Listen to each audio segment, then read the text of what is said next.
This is a Rogue Media Network podcast.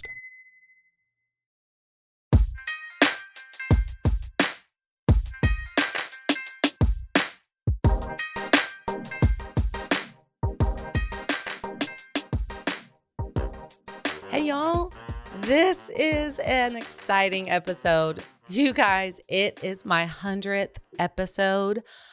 That's kind of crazy to me. I mean, when I first got started, wow, 100 episodes seemed so far out, and now here I am. And so what I want to do today is kind of celebrate, right? I'm celebrating 100 episodes. I have a lot to celebrate right now in my life, mostly my career and the things that I'm going to be doing. And I'm really excited to share that with you guys. Here's where I want to start. When I first started this podcast show, it was really highlighting an aspect of childbirth. It was really primarily focused on childbirth for sure. I know I've evolved since then, but really focused on childbirth, in particular, an aspect of childbirth that's rarely talked about that inspired me to write my book, The Humor in Birth: Stories and Insights from a Doula. And what I have found in my over 20-year career is that, birth is just a normal part of life. It is extremely monumental. It is like nothing you're ever going to experience. And so it's unique in that way, but it is a normal part of everyday life. Now, of course, there are some scenarios, medical scenarios that can be traumatic, that really alter and change what I just said, that it's just not as normal. It's more daunting. So I'm not really speaking to that. I'm more speaking to the typical, right? And even though birth is unique in its own way, every birth is different. The truth is that you're just having a baby, y'all. It's normal. So what I have found in my career is that one really important aspect that helps to make childbirth more normal is when we, as the laboring mama, feel normal. And the lighthearted moments, the enjoyable aspects, the even humorous things that happen throughout childbirth, and y'all, there are things, it really takes the lid off the pressure cooker, so to speak. It enables this laboring mom to let her guard down, maybe smile or laugh for a second, remember that she is, sharing this moment, with her significant other, and that it's a wonderful experience. Hard as hell. Okay, nothing's going to take away from that. Hard. And like I said, extremely significant, monumental moment of your life, but normal. And so that inspired me, okay, because I just kept seeing it over and over and over again with my different clients, even the ones that ended in a C-section. Like, it didn't go exactly the way they thought. It was still a positive experience. It was still something they looked back on and were like, oh, wow. And you know what? When you've had a birth, women like to talk about their births. They like to talk about the good and the bad. And have you noticed that even when they talk about the things that went awry, like they are not normal, they're not a part of the birth plan, they're talking about them with this joy still. They might even be laughing or giggling or whatever, because it's something that they remembered. It was a highlight within their birth. And so that's the focus of the book. That's why I started the podcast. And so I'm bringing all that up because y'all have all heard me. If you've been listening to my podcast for a while, you've heard me say this many, many times, everything I just said. I talk about it a lot. The reason I bring it up for the 100th episode is because it just got me thinking about, what am I passionate about in my life? And here's why I think that's important. Not because I think it's important for you guys to have the same passions that I have, but I want to use it as an example, because what I've found is I can really only handle and juggle a few big things that I'm super passionate about. When I get 10 things that I'm passionate about, guess what happens? Things start falling through the cracks. And then I don't feel like I'm doing anything well. I feel like I'm shortchanging myself. I feel like I'm shortchanging others. And so I want to really highlight the things in my life that I have found that I really am passionate about, because I want to encourage you to look at your lives and really think about, okay, what are you passionate about? And it can be career oriented, it can be goal driven. Of course, our families, but what aspect of our families and your life are you passionate about? It can be a hobby. Y'all, sometimes a hobby can turn into this, amazing outlet in your life. And then somewhere down the road, somebody gets their hands on their eyes on something you've done or created that's just a hobby, and now it becomes this huge thing in your life that is very life-giving, that I don't know, makes you famous one day, who knows. And so that's what I'm going to talk about on this episode. So I'm going to jump right in, and because I started this podcast with childbirth in mind, I'm going to start with, and again, if you've been listening for a while, you already know what I'm about to say in terms of doula work, my career, and really supporting families within childbirth, what I'm passionate about concerning that. Yes, I've been passionate about that. Wow. For a long time. My oldest child is about to be 30, and I was attending births even before that. So we're talking about 30 years of this being significant in my life, childbirth. And it started with attending my sister's birth, the birth of my nephew. He's 33, maybe something like that. I'm sorry, Benjamin. I can't remember. He's about to have another birthday. Maybe he's going to be 34. Okay. That experience was very significant in my life for more than one reason. My sister had a home birth. This is the very first thing I talk about in my book. It's actually the introduction. And so I'm not going to go as detailed as I do in the book. Grab the book, you guys. But it is, wow, this experience of birth really being not what I thought it was going to be, not what I saw in the movies, not what I read about. She's giving birth at home. It's not in a hospital setting. There's plenty of other women around. There's a midwife and her assistants. I was there. My other sister was there. And there were these moments of joy and actual laughter. Okay. There was a fire. Okay. Like I said, get the book, find out about the fire that happened in the middle of my sister's labor. There was tears. There was difficult things. There was lots of food. There was lots of leisure and lounging and talking. And so it was just a great experience. So what I realized is later down the road is that experience catapulted how I wanted to have babies, my idea of childbirth. And I had 5 home births. Baby number 6 was a C-section. That's on a podcast. You can go listen to that. Not going to talk about that one here. But 5 were home births. And then I became a midwife assistant, and all of my training as a doula was home births. Okay. So definitely immersed in it. It catapulted my career as a doula. That experience did. Oh, wow. The support that a woman needs in this really difficult, but amazing experience. I want to be a part of that. And I'm actually really good at this. I figured that out really early on, that I was good at it. And I love it. Okay. So both of those things happened. How I want to have my own babies, doula career. And then also spiritually, I had really gotten off the beaten path. I was not connected to my family anymore. I'd kind of turned away from God. And when I came back home and I attended my sister's birth, it changed me spiritually. Like, my nephew's birth was my rebirth in God. And that really set me up really well. Like, I haven't looked back in terms of my life in God since that moment. And in fact, Benjamin and I, on his birthday, sometimes he'll call me first and tell me happy birthday. And so it's a very special time for me. So obviously I'm passionate about childbirth, guys. Obviously it has been a huge part of my life in many different ways, in many different capacities.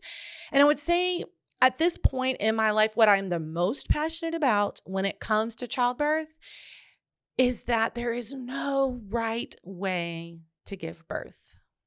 And I think many listeners out there, whether you're an expecting parent, whether you are a doula, whether you've already had babies, whether you're an OB or a midwife, I don't know who all's listening out there, but some of you may hear me say that and go, what?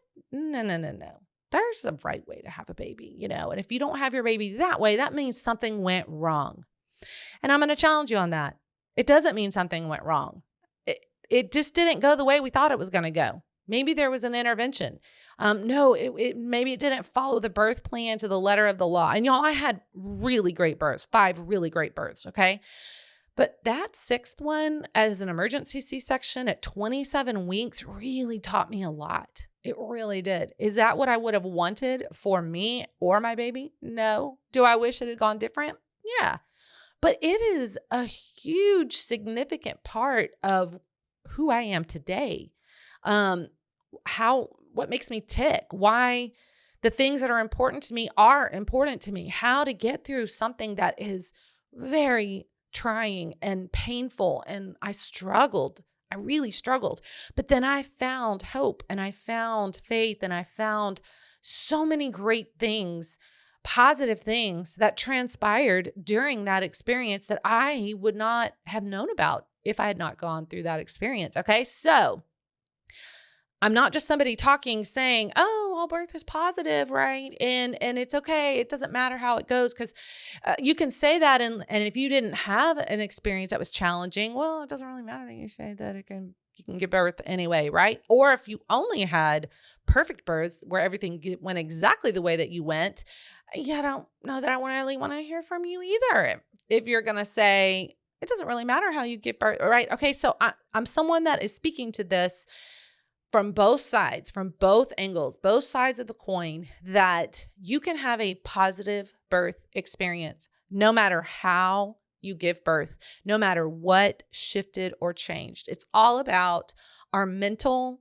and emotional perspective and how we need to shift in the moment. And there are so many episodes where I go into great detail about what I'm talking about. Many, many episodes I cover this topic because it's what I'm passionate about. I tend to land my plane if I'm talking about childbirth on this point right here. And in my book, I mean, all of the stories I'm talking about, all of the scenarios, all of the things that my clients have said, and by the way, all of their identities are protected.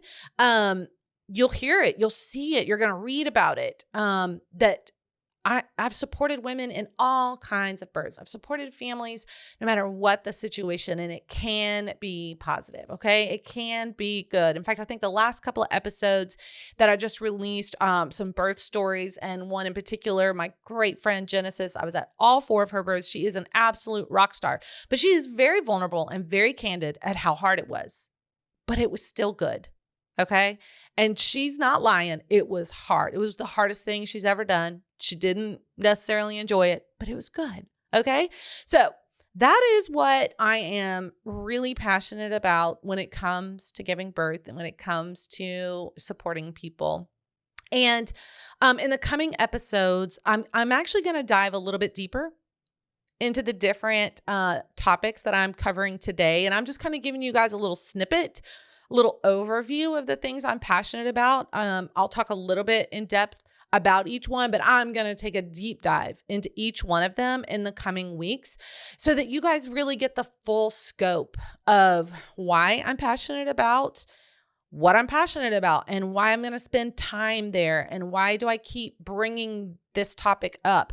And these are things that, what's the phrase? Like, I'm going to die on the hill. Is that how they say it? Like this, what I think about this and how I feel about this, I'm willing to die on this hill. I don't know if that's the right phrase or not, but that's what's ringing through my head. It's like, I'm okay that you don't agree with what I'm saying. I'm okay that if you think that I'm passionate about this and it's way too polarizing for you and you don't appreciate it, it's okay. I'm okay with that because I know that it is kind of polarizing.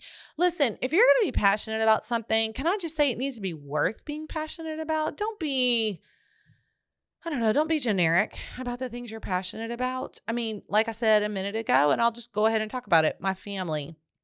Obviously, very, very passionate about my family. But what specifically am I passionate about concerning my family? And here's what I'll say. There is, again, it's kind of similar to what I said at childbirth. There's no right way to parent, guys. There's no right way. There are so many different parenting styles. There are so many because of the combinations. Think about it. 2 individual people coming together with their love and creating a whole nother human being. And now bringing that human being up in this world. Okay. Yeah, it's all going to look different, guys, because you got two different individuals creating a whole new individual. And now you got your own family unit with its own flavor, the things that are important to you, the things that are not important to you, the things that you find funny, the things that are that make you you. That, of course, is going to look different. Can we please let each other off the hook on the whole parenting scale? Can everybody just come down about 10 notches on the whole parenting thing? We each have to decide. We can only parent the way we feel like we're supposed to be parenting, right? And I'm not saying just do whatever you want to do. It doesn't really matter. I was definitely not saying that. It does matter. The choices that you make for your children. But the choices you make for your children, can you make them with some earnest? Can you make those choices not as a, oh, well, whatever. That's not good parenting. Make your choices because you feel good about those choices. You feel strongly about those choices. You have consulted maybe with a couple of people, not 50, not the internet, not Facebook, people that are in your life that you're close to. You've consulted with them because you like what they're doing. You like what they see. And maybe you're gleaning from them some advice that they have. Okay, that is healthy. That is good. But just, oh my gosh, doing nothing out of, I keep using the word passion and I'm trying to find another word. Conviction. How about that? Not making any choice because you don't feel convicted about anything is just letting life happen to you rather than putting your hands on the reins of your life and your children's lives and for your family. Go ahead and do that. But y'all, that's going to look different for so many of us. For all of us, it's going to look different. Okay. So I'm passionate about that for sure.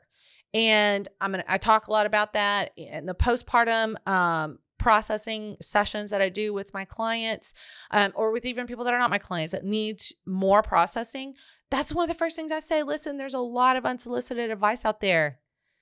You get to parent how you feel you're supposed to parent. You don't have to feel strongly about something just because somebody else does. I feel like a broken record. I don't know how many times I've said these things. I hope that I have some listeners today that are like, "Oh, wow, that's a gold nugget. I love that. I'm going to remember that. I'm so glad she said that." I hope I got some listeners today. And maybe if I keep repeating these things over and over and over again, they'll start to sink in. They'll start to have a difference, make a difference in your life, in what you're choosing and how you move forward in your life. Another thing really about my family is my husband and I decided a long time ago we didn't want to raise clones. We don't need little Micahs and Michaels running around. They're going to be their own people. And the people that were in our lives when our kids were young, I don't think they really appreciated that about us. That's okay. But I want my children to be individuals, and I don't think it's a blessing for them. I don't think it's a blessing for the world for my kids to think exactly like we do, to choose exactly like we do, to enjoy all the things that we enjoy, to hate all the things that we hate. I don't think that's healthy. I don't think that's good. And I want to foster people, not clones. And so I would challenge anybody out there, especially if your kiddos are young and you're feeling maybe the rub a little bit. Maybe you got 3 youngins and you can't figure out why this third one just won't get in line. Like, oh my gosh, I didn't experience this with the other 2. Yeah, it's because they're different. It's just a different person. And that's okay. Embrace it. Pray about it. Talk about it. Maybe get counsel, but let them be the person that they are and find out, how do they fit in this family? Man, they're unique. They're making our family even more colorful and enjoyable. And I want them to be the person that they are. And we really tried to do that with our kids. One of our kids, one of our middle kiddos was very, very, very emotional. And it would have been very tempting to really squash that. But we felt strongly that there's something about this child that their emotions really is a reflection of who they are as a person. It's not just, I don't know, tantrums. It's not just being out of control. It's they have that very feeling part of their life. And I'm telling you what, This child has made an impact in their world, and the people around them are blessed by the emotions, by them making choices, not just logically. There is logic involved when we make choices, but also based on how they feel about something and the emotion behind it. And it's a huge part of who they are. And I love this part. And squashing this child would have been a mistake. Trying to get this child in line looking exactly like my other kids would have been a mistake. I have many examples of that with all of my kids, and I'm not going to bore you with that, but that's just one. That's just one example. And then I think the other thing in terms of family, and then I'll move on to the next one. You know, y'all aren't going to like this one, but it's okay. Can y'all stop trying to raise perfect children? It's a real mistake. I want you to think about it. As an adult, many of the things that you've had to undo in your life, things that are not good, you've had to undo them, is because you were being raised to be perfect. Not all of them, but a lot of them. And when the goal is perfection, no problems, no issues, no struggles, completely compliant and obedient, when that's the goal, then there's no room for this child and this person to voice, reflect, enjoy who they are. If the constant thing is this perfection. And when you grow up and you become an adult and you're still operating in that way, perfection and performing and trying to do it all right and never getting it wrong, you are high strung and very stressed, constantly judging yourself, and more than likely, rarely being your authentic self, because you always have to put your best foot forward. You always have to think and overthink and rethink and make sure and don't, and on and on and on and on and on, right? And so, parents, I'm going to encourage you to stop. The goal should not be to raise a perfect child. That shouldn't be the goal. Now, I'm not going to tell you what I think the goal should be. Maybe that's unfair. Maybe that's not right. But I don't want you to parent like me. What I want you to stop doing, what I'm encouraging you to stop doing, that I feel really passionate about, is stop requiring these children to be perfect. Mistakes, weaknesses, they're not only just okay and to be tolerated, they're good. They're good. And that brings me to my next thing that I'm really, really passionate about. And I'm going to tap in a little bit here to my faith and my spiritual journey with the Lord. And that is a scripture that is, he says, to boast in your weakness. And for the longest time, this scripture had me puzzled. I was like, you don't understand this? What is he talking about? How can I boast in my weakness? Oh my gosh, y'all, we're trying to overcome our weakness. I mean, I overcome. That's all through scripture, right? Surely he's not saying to boast in my weakness. And I'm just going to tell you, and I'm going to go in a lot more detail in a different episode about this. I'm just going to tell you that boasting in my weakness, me really deciding that I was going to understand and learn this, because I judged my weaknesses and probably coincidentally judged other people's weaknesses. Sorry, all you people that have been in my life in the past. And it is so unhealthy to not let yourself and others be flawed. We are flawed, guys. We're always going to be flawed. And it's more than okay. It's actually good. Because if we're perfect, if there are no weaknesses, there are no struggles, there is no pain, and there is in this life, there is on this earth. Stop lying to yourself. It is hard. Okay?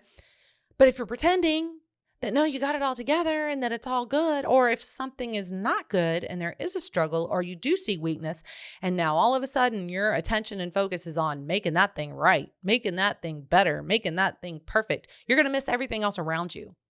You're going to be working so hard on that flaw that mistake, that weakness. You're going to be so consumed by it that you're going to miss everything else in your life. You know, some of the things we focus on that are weaknesses, really, guys, I mean, I don't even know that we have to change them. It's a part of what makes us us. It's a part of our character, you know? I'm not talking about deep, dark sin that hurts and wounds other people. I'm not talking about that. Those are the things in my life that I do want to grow in.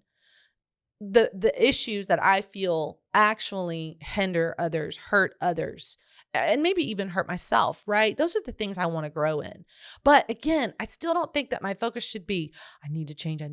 This has to be perfect. This can't be, this isn't okay. I've got to make sure and da, da, da, da. No. Okay. So if I boast in my weakness, I'm going to be like, you know what? I homeschooled for a while, guys, which for many of you might be shocking. I'm not a great teacher, in my opinion, and patient in that way. I do enjoy coaching. I enjoy mentoring. Teaching is a whole different thing. It's just different. I don't think I'm great at that. And so I'm teaching my children. And it got to the point to where, wow, it was so bad. It was so ugly. And I was not a good role model. I was always irritated. The kids could do nothing right. I'm constantly on them about all this stuff, and I didn't enjoy it. And now I don't enjoy anything in my life because my poor kids have to answer to me about everything, right? Ugh, go make your bed, go do your spelling, go clean your room, go help your sister. I mean, it's just constant. All right. So I don't want to go back too far because I don't like those memories. So boasting in my weakness at the time was, you know what? I don't really like teaching. And you know what? I'm actually not really good at it. I think I'm going to let somebody who's good at it and gets paid to do it. I think I can let myself off the hook and stop feeling like I have to cover and check every single box under that mom hat, that I should be good at every single thing that we define as mom. I don't have to check all those boxes. This is one of the boxes that I gladly go, yeah, no, teaching, let's take that one off. There are plenty of other things on this list that I enjoy, that I'm good at, that I want to do, and that I do want to pass on to my kids, that I do want to give to my kids. So you know what? I suck at homeschooling. Yes, love it. You know why the boasting helped? Is it gave me permission. It gave me the freedom to go, I don't have to be good at this. It's okay that I'm not good at this. And I'm willing to bet that most of you listening, there's something in your life that you think you're supposed to be really good at it, and it's just not part of your makeup. It's just not part of who God made you. It is just not in your DNA. That's okay, y'all. It really is. You don't have to be good and great and love everything, okay? So boast in your weakness and experience the freedom and this letting down, that yay. Oh, it's so refreshing to know I don't have to be good and great at everything. Any of my family members that are listening to this, they're getting a big kick out of it because this is my song and dance in life for sure. So they're getting a big kick out of this. Okay. I think, another big point, now that we're talking about boasting in your weakness and the whole spiritual journey and my life with God, I would also call myself a no religion Christian. I am a follower of Jesus Christ. I do call myself a Christian, but I do not like religion. I'm borderline, could probably say I hate religion. Religion is, wow, it is so, it just binds us up. It is about performance. It is about perfection. It is about doing everything right. It's about making sure, not allowing God to be big enough in your life. It's about you making sure that you're good enough and you're doing it well and right in order to be pleasing to God. And again, I am happy about that episode and to go into a lot of detail on that one because I probably offended many people in what I just said. Non-believers, they don't want to know that I'm a Christian, or believers who are like, wait, no religion? What does that even mean? Like, are you a Christian? And I'm excited about sharing my journey with you guys because, man, you can love God. You can really know that Jesus is the Savior, the Son of God, and not live under all of the constraints, rules, legalism, expectations, and really just this false concept of God. I mean, y'all, he's good. And if you don't experience that he is good and that he loves you no matter what, you're probably caught up in religion. So I'm excited about that episode that's coming up. But that's something I'm uber passionate about. If you know me at all, have had any kind of conversation with me at all, and it is about God or spiritual things, this has probably come up because I'm very passionate about it. I did skip this one. I didn't mean to skip it, about family and it, beyond just our kids. And it is about marriage. It is about my husband and I, and we've been married for 30 years. And I can tell you right now, it is not because we are perfect. It is not because we did everything right. There were years in our marriage where I was concerned, whoa, are we going to make it? There were some times in our marriage where I was like, ooh, I don't want to make it. I think I want to be done. This is harder than what I thought. I'm not happy. There were definitely times in our marriage we had to work hard. There were times where we were extremely distant, like we were just roommates. And that's what I'm going to tell you right now. That is what I'm passionate about when it comes to marriage, is that the roommate situation where you're distant and you're just avoiding and maybe even calling it peace, but you're not engaged with each other anymore. There is no relating anymore. You're just checking boxes, divide and conquer roommates, and trying to be pleasant and keep the peace. In my opinion, humble opinion, that is the marriage killer right there, that state of mind. And again, I have done an episode, my husband and I've done a couple together, which has been fun, but we're really talking about, our family. We're talking about our childbirth experiences. I think we talked about love languages one time. And then I have done an episode on your sex life after marriage. And I'm just going to tell you that, like I said, the not being connected, the not really doing life together and really living separate lives is, I believe, what causes the most damage in marriage. And, I will say that there were times in our marriage where it was heated. Oh my gosh, fireworks. And we've also had fireworks in a good way, where like we were on cloud 9 and couldn't get enough of each other, right? Just different kind of fireworks, but still fireworks, right? And so you want a marriage that is alive. You want a marriage that is moving. You want a marriage that is healthy. And sometimes the fighting, y'all are going to die when I say this. Sometimes the fighting can be healthy because I think we so want peace that we hide and that we stuff things down and that we're trying to protect the other person. And sometimes that can be good, but when it's ongoing, especially about a particular issue, and there's never any resolve, and one or both of you always just kind of punts the conversation because, no, I don't want to go down this road again. And trust me, we did that many times, and it just doesn't work, y'all.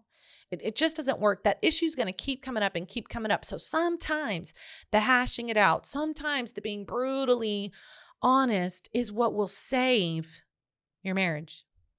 Okay, I'm not a counselor, FYI. I am not a counselor. I repeat, I am not a counselor. I'm not a psychiatrist. I don't know your personal individual situation as a marriage. But I am talking about normal marriage struggles.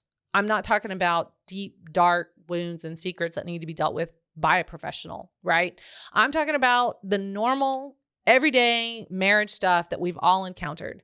And these are the things that make us stronger when we decide we're going to push through, right? They don't have to break us. The normal struggles of marriage, okay? And so again, I will go into more detail about that one.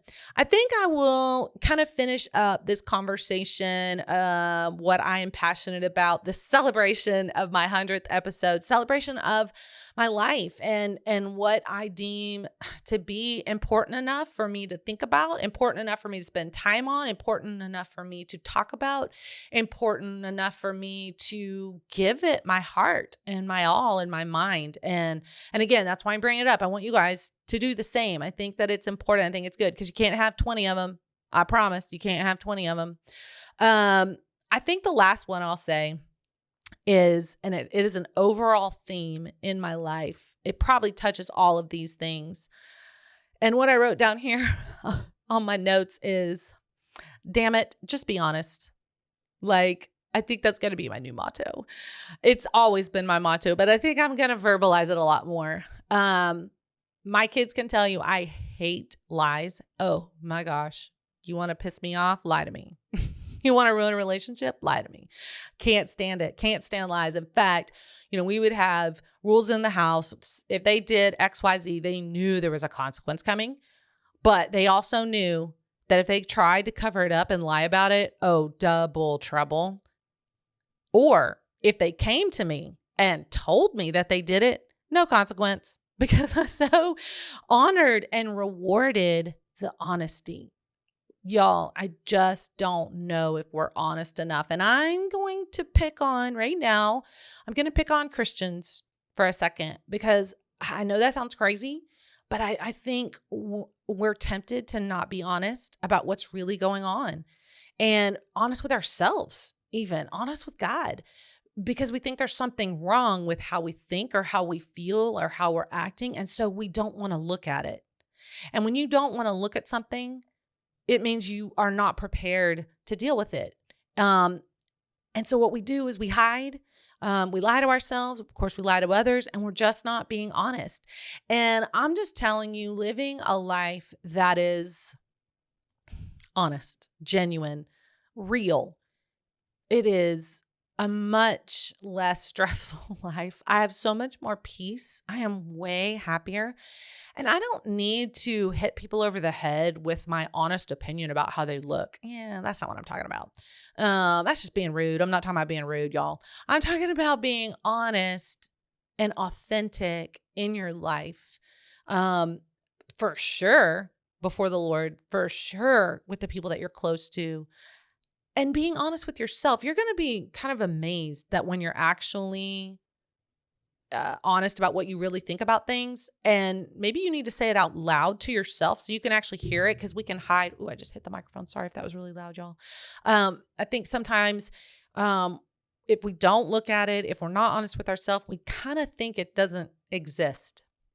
No, you just made it worse. You just made it bigger. It's going to get louder. It's going to be more stressful. And you just made your life a lot more miserable. Being authentic and honest, even about something that you go, ugh, golly, that is not okay. That is ugly. I can remember my husband and I were in a really trying time in our lives. I think I was pregnant even with baby number 5. So I was not happy as it was. I'm a terrible pregnant person. I hate being pregnant. Sorry, I just do. I'm not a good pregnant person. Anyway, we're also struggling in our marriage, and we were talking to a counselor, and I don't know what y'all, I seriously don't remember what it was about, but we're talking, and this person is like, hey, Micah, I think it's time. I think you're really going to need to forgive him. And I was like, nope, I'm not ready. I know that's what I need to do, but there's nothing in me right now that wants to forgive. And I know that's a big no, especially in the Christian world. But it was really, honestly, guys, it was so significant for me to just be honest and say, I'm not ready. I don't want to forgive him right now. I'm not ready to forgive him right now. You know what it did? Me being honest allowed me to really see where I was at and recognize, oh, yuck, that's kind of ugly. Why don't I want to forgive him? Wait a second. He's forgiven me about this over here. And God has forgiven me for so many things. It really opened up the conversation that I needed to have. It really enabled me to go where I needed to go. If I had pretended and go, okay, fine. Yes, I forgive you, and I didn't, well, what good does that do me? None. What good does that do my husband and my marriage? 0. Right? So me being honest, painfully honest, ugly honest, really is what helped me get to freedom, really is what helped me get to the next place that I knew that I wanted to be. I knew that's where I wanted to be. I just wasn't there yet. I couldn't get there yet. I told a friend one time, look, I know I need to forgive you. I will. I'm struggling. I know where I want to be. I'm just not there yet. I'm still processing, and there's nothing wrong with that. There's nothing wrong with processing. It's healthy, guys. It's good. It's real. It's authentic. It's genuine. It's honest. And it's a much better way to live. I think, on my podcast, I really do endeavor to be very honest, authentic, and real with you guys. And I've said it before. I'm not ever going to talk about anything on this show that I have not experienced or have some deep understanding or knowledge about, something I've walked through, something that is close to me, so that I can really speak on it. I don't want to talk about anything that I am not passionate about, or talk about anything that I don't know anything about. When I have guests on my show and I'm interviewing them, and I'm interviewing them about things that I don't know about, or I'm not as passionate about, or that it's not close to me, I let them do all the talking. I might ask some questions or bring up a good point, an overall point, but I want them to carry the ball on that. So you can always know on this show that I'm only going to be talking about things that I feel like I actually have something to give away and something to bring. So if you're kind of scratching your head and questioning, why doesn't she ever talk about this? Why didn't she ever talk about that? It's because I don't really feel like that's what I'm supposed to be talking about. I don't feel called to talk about things that I am not equipped to talk about, if that makes sense. And so, happy 100th episode, everybody. Thank you to all of my listeners for being here. And that I want to go ahead and tell you guys, I'm really, really excited. We are going to be starting like this membership thing, this Patreon. Go to patreon.com/MyDoulaMicah, and you're going to get to see a couple different tiers of how you can be a supporter, how you can be a member, how you can get insider content, additional content, video content. You can listen to the podcast ad-free. And so I'm really, really excited. Occasionally there'll be some merchandise on there. So go check that out in celebration of the 100th episode. And I'm looking forward to talking to you guys next week. Have a good one. Thank you for listening to My Doula Micah. You can find me on Instagram, Facebook, YouTube at My Doula Micah. We can also get connected at MyDoulaMicah.com. If you're interested in checking out my book, the link to The Humor in Birth, Stories and Insights from a Doula can be found on all of these social platforms. Be sure to share and subscribe. I'll be here next week, so please be sure to join me again. And this podcast was produced by Rogue Media Network.